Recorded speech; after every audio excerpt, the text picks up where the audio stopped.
Hello welcome guys. YouTube पे हमारे channel पे आपका फिर से स्वागत है। एनसिबल की सीरीज़ में हम हमारा नया टॉपिक लेके आए एनसिबल हैंडलर्स। सो एग्जैक्टली हैंडल क्या है, ये कैसे वर्क करता है, तो इस पे हम आज थोड़ा देखेंगे डिटेल से कि किस तरह से एनसिबल हैंडलर जो है वर्क करता है। तो सबसे पहले हैंडलर के बारे में अगर बात करें तो सपोज़ कि हम कुछ एक ऐसे टास्क करते हैं जिनके बाद में हमें कुछ डिफरेंट टास्क भी करने पड़ते हैं जो लाइक सपोज़ रेगुलरली हमें करने ही पड़ेंगे। सपोज़ अगर मैंने एक नॉर्मल टास्क लेते हैं कि अगर हम खाना खा रहे हैं, अगर हमने फूड या फिर कुछ भी खाया है, या सपोज़ हमने कुछ हमने थोड़ा सा कुछ सपोज़ स्पाइसी खाया है, तो एट दैट टाइम हमें वाटर की ज़रूरत पड़ेगी, राइट। तो सेम थिंग सपोज़ हमने अगर कोई पर्टिकुलर कौन फाइल में चेंज किया है तो हमको जो है रीस्टार्ट की भी ज़रूरत पड़ेगी, राइट। हमें रीस्टार्ट भी करना पड़ेगा। सपोज़ कि हमें अगर कुछ भी ऐसा कुछ टास्क किया है कि जिसके बाद हमें एक और टास्क करना पड़े। सपोज़ हमने किया है एक टास्क 1, तो इसके जस्ट बाद हमें एक टास्क 2 करना पड़ता है, या फिर एक टास्क 2 नाम की जो चीज़ है ये हमें हर बार करना पड़ता है जब भी हम कोई चेंजेस करते हैं, चाहे वो टास्क 1 में करे, 3 में करे, 4 में करे या 5 में करे। तो इन दैट केस हमें क्या करना पड़ता है, प्लेबुक के अंदर हर एक टास्क के बाद में ये टास्क नंबर 2 बार बार डिफाइन करना पड़ता है, राइट। कि पहला टास्क हमने किया, इसके बाद ये टास्क चलना चाहिए, दूसरा किया इसके बाद भी ये चलना चाहिए, तीसरा किया तब भी ये चलना चाहिए। तो हर बार हमें एक पर्टिकुलर टास्क को फॉलो करना पड़ता है, या फिर जैसे सपोज रीस्टार्ट मारना पड़ता है पर्टिकुलर सर्विस को जब भी कोई चेंजेस किया हमने। लेट्स सपोज आपने डेटाबेस है आपका मोंगो डीबी या फिर एसक्यूएल, जो भी है डेटाबेस, आपने किया अपडेट। अपडेट अगर आपने किया तो आपको रीस्टार्ट करनी पड़ती है सर्विस, राइट। फर्स्ट हमारा कंडीशन ये होता है कि अपडेट हो गया। लेट्स सपोज वो अपडेट नहीं हुआ, किसी रीजन से अपडेट फेल हो गया, अपडेट हो गया failed, update got failed. In that case हम क्या करते हैं, रिवर्ट मारते हैं, हम अपडेट को रिवर्ट कर देते हैं, राइट। अपडेट रिवर्ट के बाद भी हमें एक रीस्टार्ट फिर करना पड़ता है ताकि सर्विस हमारा कंटिन्यू चालू हो जाए प्रीवियस कॉन्फ़िगरेशन सेटिंग्स के अकॉर्डिंग, राइट। सो यहाँ पे रीस्टार्ट एक बार, रीस्टार्ट 2 बार। तो रीस्टार्ट अगर नॉर्मल वे में देखूँ तो फिर भी हम सर्विस मॉड्यूल काम में लेते हैं। सर्विस मॉड्यूल काम में अगर ले रहे हैं तो हमें एक बार यहाँ लेना पड़ेगा, एक बार यहाँ लिखना पड़ेगा, मतलब 2 बार टास्क को लिखना पड़ेगा। और अगर इन केस सपोज मैं मल्टीपल टाइम अगर यूज़ कर रहा हूँ, मल्टीपल टाइम अगर हमारा यूज़ हो रहा है कोई चीज़, सपोज सर्विस वाला ही है, इसको मैं और मल्टीपल ज़्यादा टाइम यूज़ कर रहा हूँ, सपोज 2 बार नहीं मैं 4 बार यूज़ कर रहा हूँ, तो मुझे 4 बार लिखना पड़ेगा। अगर 4 बार सर्विस स्टार्ट करनी है मुझे 4 बार लिखना पड़ेगा, राइट। तो यहाँ पे हमारा सीन क्या है कि हैंडलर यहाँ पे वर्क करता है। हैंडलर के अंदर मैं क्या करूँगा, एक टास्क लिख दूँगा जो कि मुझे बार बार चलाना पड़ रहा है, या फिर जो मुझे रिक्वायरमेंट है किसी पर्टिकुलर टास्क के एंड होने के बाद में, तो वो टास्क मैं हैंडलर के अंडर लिख दूँगा। अब जब भी मुझे वो रन करना होगा मैं सिंपली हैंडलर को कॉल कर लूँगा, जब भी कॉल करूँगा ये टास्क चल जाएगा, सिंगल टाइम लिखना पड़ेगा और वो टास्क हमारा चल जाएगा। ये कॉन्सेप्ट है हैंडलर के पीछे, ऑलराइट। सो यहाँ पे कुछ और चीज़ें देख लेते हैं, हैंडलर क्या, इसका कैसे वर्क करता है, सारा सिनेरियो। सो हैंडलर जैसे कि नॉर्मल टास्क है, कोई भी आपका नॉर्मल टास्क है बिल्कुल वैसे ही काम करता है, एक्स्ट्रा इसमें कुछ नहीं करना पड़ता, नॉर्मल टास्क की तरह ही चलता है, वैसे ही हमें लिखना है। इसको कॉल करने के लिए हमारे पास है नोटिफाई। ये जो है इम्पोर्टेंट चीज़ है नोटिफाई, ये हमें लिखना पड़ता है नोटिफाई, और फिर हमें नेम देना पड़ता है। जब भी हमें कॉल करना है हमें नेम देना पड़ेगा पर्टिकुलर हैंडलर के लिए, तो हमारा वो वाला हैंडलर जो है यहाँ पे रन हो जाता है, कोई इश्यू नहीं आता है, I hope you get it. और जब आप इसको प्रैक्टिकली देखेंगे then you will get to know properly what is how exactly the handler will work। okay, इसके कुछ और रूल्स है, इसके बारे में हम थोड़ा सा बात करेंगे। थोड़ा उससे पहले हम आई थिंक एक प्रैक्टिकल हमें देख लेना चाहिए, सो बेटर रहेगा। सो यहाँ पे जैसे कि टाइम बचाने के लिए मैंने ऑलरेडी यहाँ पे बना रखा है। तो सपोज मैं सबसे पहले हैंडलर डॉट यामल में गया, बेसिक स्टेप्स यहाँ पे कुछ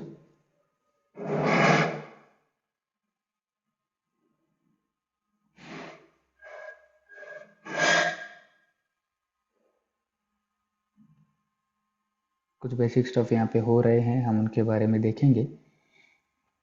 तो जैसे सपोज मैंने यहाँ पे दिया कि यम इंस्टॉल करिए 2 पैकेज HTTPD और NFS utils। So just after installing these 2 services I need to start the service, right? So मैंने यहाँ पे एक कीवर्ड दिया, ये देखिए, ये कीवर्ड देखिए मेरा नोटिफाई। ओके, ये मैंने स्टेटमेंट दिया यहाँ पे जस्ट यम, देखिए इंडेंटेशन के हिसाब से जस्ट मॉड्यूल के नीचे आता है, ठीक है। नोटिफाई मैंने लिखा और मैंने कहा रीस्टार्ट HTTPD और रीस्टार्ट NFS। ओके, ये दोनों मेरे को स्टार्ट चाहिए। और फिर जस्ट ये जो टास्क वाला है हमारा, इसी इंडेंटेशन के अकॉर्डिंग हमने हैंडलर्स लिखे हैं यहाँ पे, हैंडलर्स। ओके, ये मैंने स्टेटमेंट दिया हैंडलर्स एंड देन मैंने लिखा नेम। अब देखिए यहाँ पे नेम मैच होना चाहिए, यहाँ पे जो मैंने लिखा है वो नोटिफाई में होना चाहिए। तो इसलिए बोल रहा था मैं, नेम यहाँ पे इंपॉर्टेंट है। नोटिफाई मतलब कौन से वाले हैंडलर को हम कॉल कर रहे हैं, तो वो नेम हमें एग्जैक्टली देना पड़ेगा। देन सर्विस, और ये बाकी टास्क मैंने बिल्कुल नॉर्मल लिखा है, जैसे हम नॉर्मल टास्क लिखते हैं वैसे मैंने नीचे 2 टास्क लिख दिए। एक HTTPD को स्टार्ट करेगा, दूसरा NFS utils को स्टार्ट करेगा। ओके, अब ये तो हो गया नॉर्मल एक एग्जांपल की, ठीक है। अगर आपका इनके सपोज अभी सिंगल सिंगल टास्क है तो आपने ये कर दिया है, बट जब मल्टीपल टाइम्स इसको रन करना होगा एट दैट टाइम भी हम डायरेक्टली इसको लिखेंगे। और यहाँ पे जो भी हमारे टास्क हैं, सपोज मैंने यहाँ पे कुछ और टास्क अगर लिखे हैं, इस जगह पे मैंने कुछ और टास्क लिखे हैं बीच वाले इस पोर्शन में, तो उन सब के बाद में भी अगर मैं नोटिफाई देता हूँ तो ये रिटर्न काम में आ सकते हैं हमारे ये टास्क लिखे हुए, बार बार हमें नहीं लिखना पड़ेगा, राइट। तो ये एक हैंडलर का एक वो है एग्जाम्पल छोटा सा, किस तरह से आप इस तरह से आप हैंडलर को आप एक बार के लिए समझ सकते हैं कि एग्जैक्टली कैसे वर्क कर रही चीज़ें। रीस्टार्ट NFS, ओके NFS, ठीक है। तो इस तरह से एक एग्जांपल हमारा ये बनता है कि इस तरह से आप हैंडलर्स को काम में ले सकते हैं। इसके अलावा जैसे कुछ एक एग्जांपल्स और है जिसको हम बेहतर और समझ पाएंगे। Let me see. Okay, so first of all task dot YAML देख लेते हैं। सो यहाँ पे देखिए मैंने क्या किया है कि प्रिंट मैसेज करिए मैसेज 1 और इसको डिबग कर दीजिए, तो ये ना आएगा फर्स्ट मैसेज, ये हमारे को प्रिंट करा हुआ मिलेगा।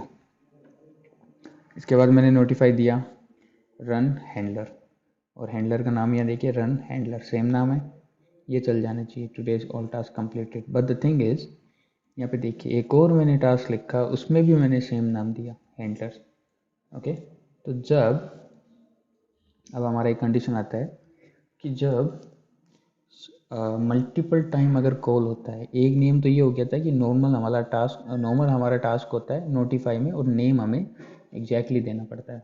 दूसरा हमारा फिर हो जाता है एक कि अगर मल्टीपल टाइम आपका हैंडलर कॉल किया गया, मल्टीपल कॉल हुआ है, तो एट दैट टाइम जो लास्ट वाला रहेगा, जो लास्ट कॉल किया है हमने, वहाँ रन करेगा। मतलब एक ही हैंडलर है, उसको मैंने 3 बार कॉल किया, तो ये थर्ड टाइम वाले पे चलेगा।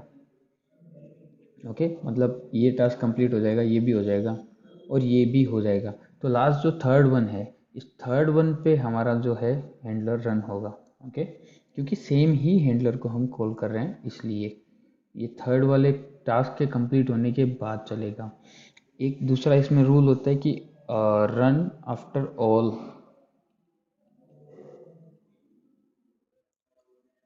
टास्क, आपके जितने भी टास्क है ये सारे कंप्लीट हो जाए, नॉर्मल जो टास्क आपने लिखे हैं ये कंप्लीट होने के बाद हैंडलर रन होगा। ऑलराइट, ये कुछ एक नियम है, जैसे इसको हम रन करके देखते हैं। ansible-playbook task.yml. Okay, 1 second.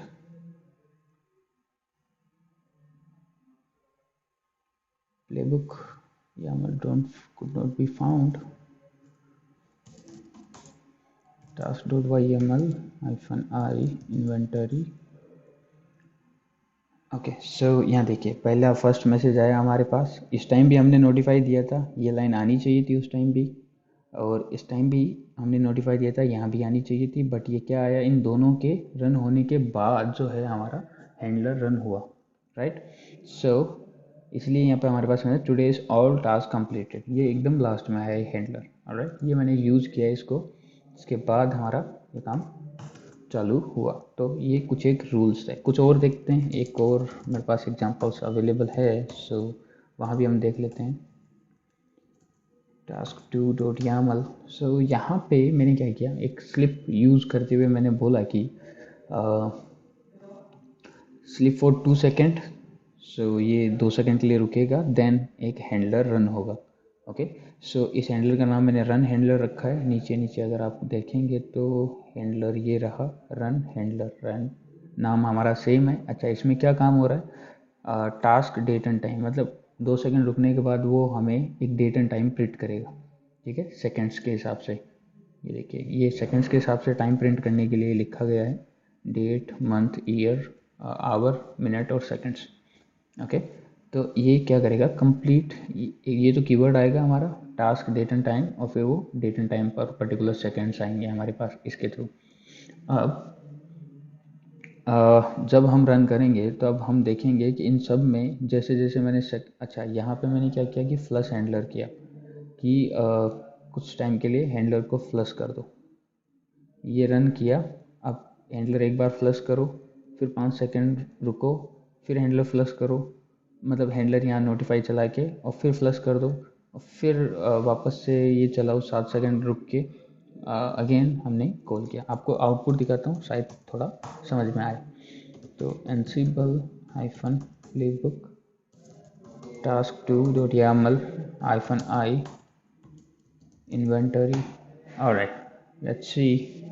So sleep for 2 second, ये 2 सेकेंड के लिए स्लिप हुआ, एंड देन हैंडलर ट्रिगर होगा। सो अब जो आउटपुट आएगा सबसे पहले हैंडलर का आएगा, जो भी हमने हैंडलर में दिया था कि डेट एंड टाइम टास्क का, वो आएगा। इसके बाद ये फिर नेक्स्ट 5 सेकेंड रुकेगा, देन 7 सेकेंड रुकेगा, और इस बीच अपने मेटा हैंडलर को हमने पोज भी किया है कि आप फ्लश हो जाए एक टाइम के लिए, नेक्स्ट टास्क आने तक आप फ्लश हो जाए, फिर नेक्स्ट टास्क चलेगा, फिर वापस फ्लश होगा, फिर नेक्स्ट टास्क चलेगा, और फाइनल हमारे पास जो हैंडलर है वो रन होके अपना आउटपुट जो है हमें शो कर देगा। Let's see, taking time. Okay, actually ये चल गया था। ओके सो यहाँ पे ये देखिए चेंज हुआ है। तो सबसे पहले जो है 2 सेकेंड रुका, और ये चला, चलने के बाद क्योंकि चला तो हैंडलर को कॉल हो गया, ट्रिगर हो गया। ट्रिगर होने के बाद हैंडलर ने अपना काम किया, मैसेज शो किया यहाँ पे कि task date and time is this date and this time, okay, the 39, right. Now wait for 5 second. 5 second इसने वेट किया, और जैसे वेट किया स्लिप ख़त्म हुआ 5 सेकेंड का, हमने ट्रिगर कर दिया हैंडलर को। ट्रिगर होते ही हैंडलर का अगला मैसेज दोबारा से आया, और इस बार आप टाइम देखिए 39 था, यहाँ पे अभी 45 हो गया, राइट। 1 सेकेंड इसने टास्क रन करने में, 1-2 सेकेंड टास्क रन करने में ले लेता है ये। फिर अगेन 7 सेकेंड के लिए स्लिप हो गया सिस्टम, क्योंकि कमांड थी हमारी स्लिप 7 सेकेंड, तो 7 सेकेंड के लिए फिर से स्लिप हुआ। फिर जैसे ही ये स्लिप हुआ और स्लिप होके रिटर्न आया सिस्टम, आते ही इसने ट्रिगर किया हैंडलर को। हैंडलर को ट्रिक करते ही हैंडलर ने अपना मैसेज प्रिंट किया यहाँ पे कि task date and time is now 52, right. तो 45 एंड देन 7 सेकेंड और 2 सेकेंड हम एक्स्ट्रा लेके चलते हैं, क्योंकि कमांड रन होने में और उसमें लग जाते होंगे, तो वो हम 2 मिनट लेके चलते हैं। तो अब आप देखेंगे 45 to 52 हो चुका है। तो इस तरह से आपका जैसे टास्क ख़त्म होगा, जैसे ट्रिगर होगा, हैंडलर आपका काम करेगा। एक चीज़ यहाँ पे एक रूल जो है आता है कि अगर आपका जो टास्क है, टास्क कंप्लीटली अगर रन हुआ है, टास्क रन हुआ है तो ट्रिगर करेगा हैंडलर को। ऑलराइट, अगर टास्क फेल हुआ तो ये ट्रिगर नहीं करेगा, हैंडलर को ट्रिगर नहीं करेगा। और जब तक हैंडलर को ट्रिगर नहीं किया जाए हैंडलर नहीं चलता, राइट। हैंडलर कंप्लीटली वैसे ही पड़ा रहता है। अगर ट्रिगर हुआ, कुछ चेंजेस किए इस टास्क ने और ट्रिगर हुआ तो हैंडलर रन करेगा, अदरवाइज हैंडलर रन नहीं करेगा। ऑलराइट, सो आई होप आपको ये चीज़ें समझ में आई होगी, हैंडलर कैसे वर्क करता है। अब आप हैंडलर को अपनी किसी भी वर्किंग एनवायरनमेंट में काम में ले सकते हैं। अगर कोई इश्यू रहता है आपको, let me know in a comment section. Please do subscribe our channel, share with your friends, and have a nice day ahead. If you have any query, just ping me in the comment section. I will reply you as soon as possible. Thank you so much for watching.